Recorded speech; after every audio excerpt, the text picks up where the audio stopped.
8BitDo definitely makes some sweet gamepads for the Switch platform as well as retro emulation. Maybe you're running a Raspberry Pi and you're looking for a Bluetooth controller with the looks and feel of an SNES controller with modern niceties like Bluetooth vibration, motion sensing, dual analog sticks, which by the way have a good amount of resistance, triggers that pretty much cup your fingers in place, and a D-pad that is renowned as being one of the best. It's nasty.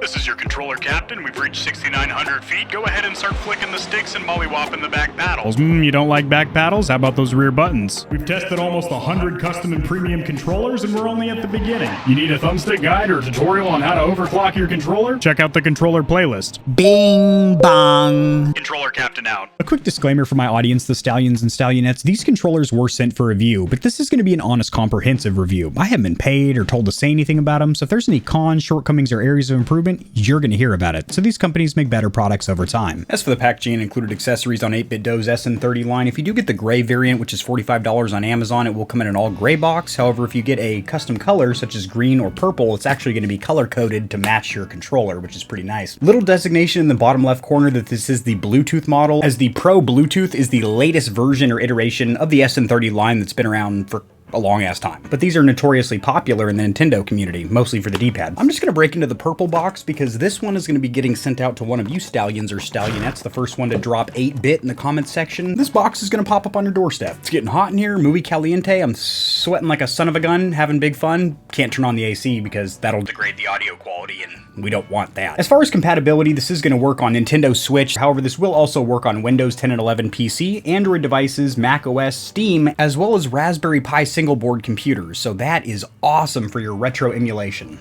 Pretty much what I'm going to be using this bad boy for. You do have a little wafer sticker on each end that will need sliced and diced. Make sure to cut away from yourself. Oh, Jesus. Color code of this is Crystal Purple or ADDJ. And if you wanted to pause the screen to read some of the key features of the box, do so now. A little outer sleeve. Inner box, which is gray, opens up like a little treat. You have your controller under this plastic sneeze guard or dust cover. This is plastic, not foam or anything, but I do like the way your controller is propped up on display. You have your instruction manual, which, as you know, I'm not a tremendous fan of 8BitDo's delivery with their instruction manuals, and this is going to be no different. Opens up like a massive pamphlet. English is going to be top left on this side, so pretty much this is all you need right here. But depending on your language, it's just going to be one of these sections here. You do have one visual diagram up here, no color. Not the most useful instruction manual in the world, but you don't need this because you got me. You don't have me, but I'm making the video for you. Is there anything under here?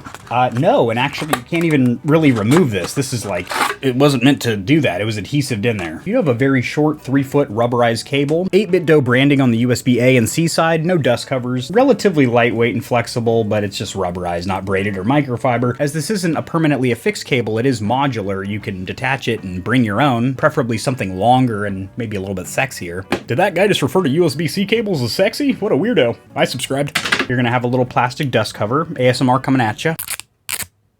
And now we just roll right into the cosmetic section, and I have to say this is a beautiful controller. I do really like the limited edition colors of green and purple, but even the traditional gray SN30 Pro Bluetooth, that's a long title for a controller, is a handsome gamepad in my opinion because it goes with that traditional Nintendo gray. It's just a good looking gamepad overall. Luckily it doesn't stop at cosmetics, as the comfort is also pretty damn good. 8BitDo's manufacturer weight and dimensions is going to be popping up somewhere on screen, but as far as the ergonomics and comfort, the real world performance when you put it in hand, how does it feel? Pretty damned comfortable. It is almost identical to an SNES controller, which in my opinion was a very comfortable controller. The dog bone was also pretty comfortable. The original NES rectangle, it's a rectangle. And two more points that make it a very comfortable controller. The rubber or silicone compound that 8BitDo is going with on these thumbsticks feels very soft and supple, also very grippy, which is what you want. Next up, the triggers are just a joy to rest your index fingers on because they have kind of a little swoop, hugs your finger in there. It just feels, it's a treat. Would you like a grade? Ergonomics and comfort, 9 out of 10 for Nintendo Switch controllers. This is sick. As for build quality,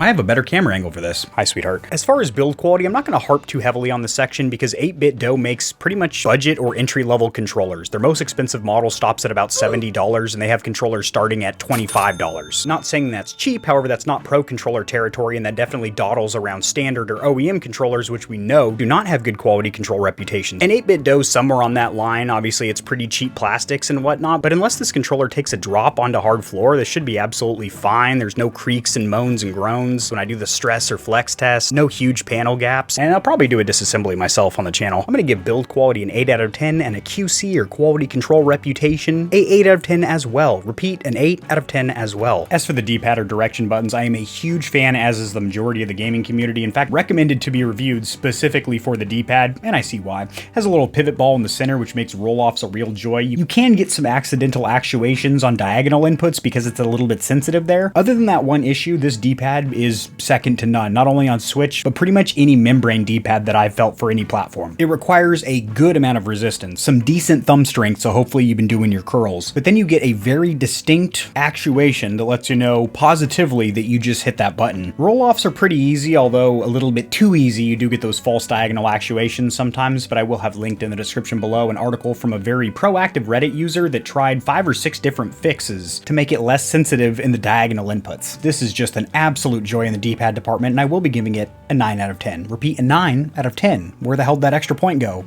The diagonal inputs are too sensitive for me. This is a very useful article if you feel like the D-pad is too sensitive and you're getting a lot of false actuations in the diagonal inputs. There are multiple fix methods that this Reddit user did and recorded the results. This is going to be linked in the description below. But they actually point out the D-pad, so we're going to be paying particular attention to that direction pad. And if you have any issues with the D-pad and it stops registering your inputs, you can come over here and buy a $3 replacement. And this little membrane plunger is a lot of times the culprit to a funked up D-pad.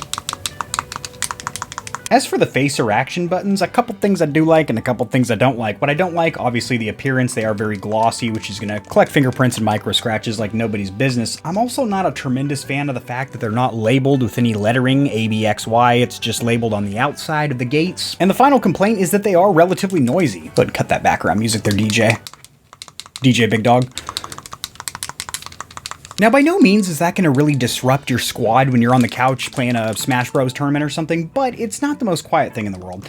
Now on to the pros. I love the sizing and how spaced out they are. It is very easy to cleanly hit all 4 of the buttons, even if you have larger thumbs, but you can also do combos or multi-presses pretty easily as well. Best of both worlds there. Next up, the input to actuate really isn't that far. I'm assuming about 1 to 1.5 millimeters, and snaps back to its neutral position quite quickly. And while they might not feel like the original SNES controller, not only in shape because they had 2 domed and then 2 concave buttons, but also the feel, the sound, it's a different Switch clearly, but it does feel good, and I have no complaints in the action button department. 7 out of 10. 7 out of 10. Now as for the accessory button suite, so that's going to be start, select, the sync or pairing button on top, as well as this star and this 8BitDo button. It's not called the 8BitDo button, but it's got their logo, so I'm gonna call it that. At first I was a little turned off because these are pretty much flush with the rear shell, so you'd think, wow, they're going to be really hard to hit. You're going to have to use a little fingernail, but not really. You can hit them pretty cleanly. But if you had larger thumbs, this could be an issue for you. Start and select buttons feel fine. Sync button on the top, not a huge fan either, as it is very tiny and not only flush, but actually sunken in. I guess they do this so you don't accidentally hit it, but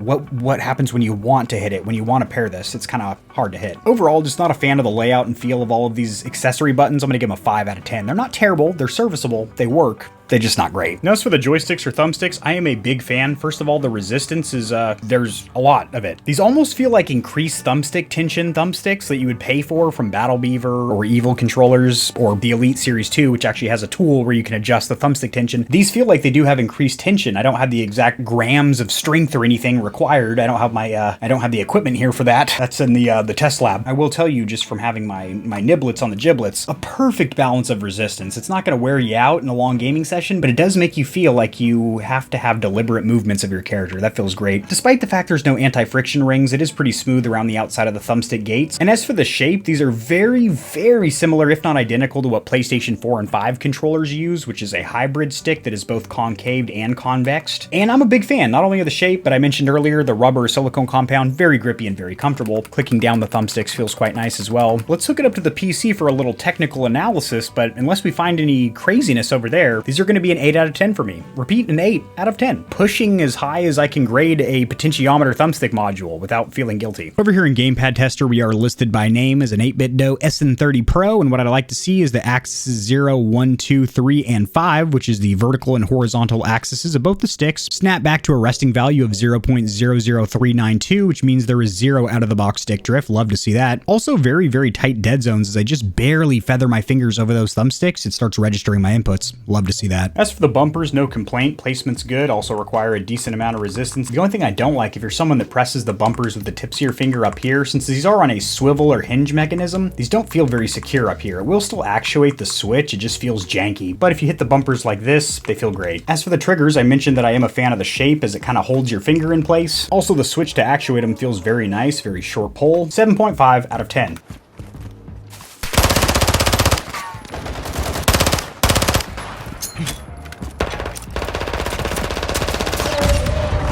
As for the input modes, because this is important if you're a PC player and you like to diddle with different launchers and programs and whatnot, you do have D input and X input available, which is sick. And if you're playing on the native console, the Nintendo Switch, you will be happy to see some of the key features that a lot of third-party controllers unfortunately don't have, such as vibration motors, motion control, and it is using USB-C, where we're in 2023, so that should be the norm for everything coming out now. If I'm seeing micro USB, we have a problem. Two more pieces of compatibility I want to throw in there. I did mention that this works with Apple or iOS devices. That includes Apple TV, so you can actually link it up with your TV and play games with that. Also Steam Deck compatible. I don't know why this even really needs mention, considering the Steam Deck works with most Bluetooth controllers. Now, as for battery life, the SN30 Pro Bluetooth sports a 480 milliamp hour battery, which sounds very small, and it is a physically small battery. However, unlike the PS5 DualSense, which has a lot of very battery intensive or draining features such as the adaptive triggers and haptic feedback, and a speaker that's pumping sound, and RGB lights around the touchpad, 1 to 2 hours of charge time will get you an estimated 18 hours of playtime. It is advertised as 18. I'm seeing about 16 to 18. And as for stock input lag or delay to the PC, I'm curious and you are too.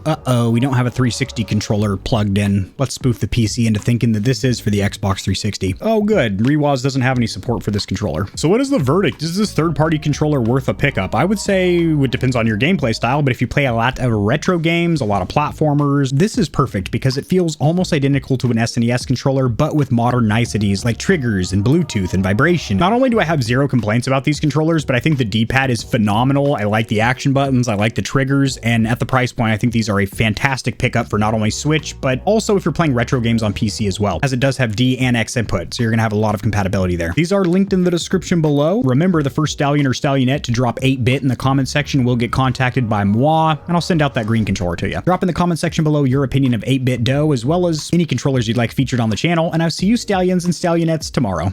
A peace. If you enjoyed the video, liking it helps it to get seen by more gamers. This information will reach and assist them as well, which in turn helps me grow this little channel, which I do greatly appreciate. Subscribe for more content like this. I cover news in the gaming community and industry, tutorials helping you get set up streaming and YouTubing, as well as honest gaming product reviews, keyboards, mice, headsets, controllers, mics, chairs, etc. There are some hefty exclusive discount codes found only in the description of my videos and only for the audience here at Gamer Heaven. I have links to all my other platforms and socials in the description below. To get in touch with myself and the Stallions and Stallionettes of Gamer Heaven, join the community Discord, and check me out at twitch.tv where I go live every other leap year on a blue moon if it falls into an odd calendar number, and my pH balance is on point. Just kidding, starting June I'm going to be live streaming a lot. Thanks for watching. This has been AK40 Kevin hosting Gamer Heaven, and I'll see you tomorrow because I upload daily, all the time, 60% of the time, sometimes, most of the time. Peace.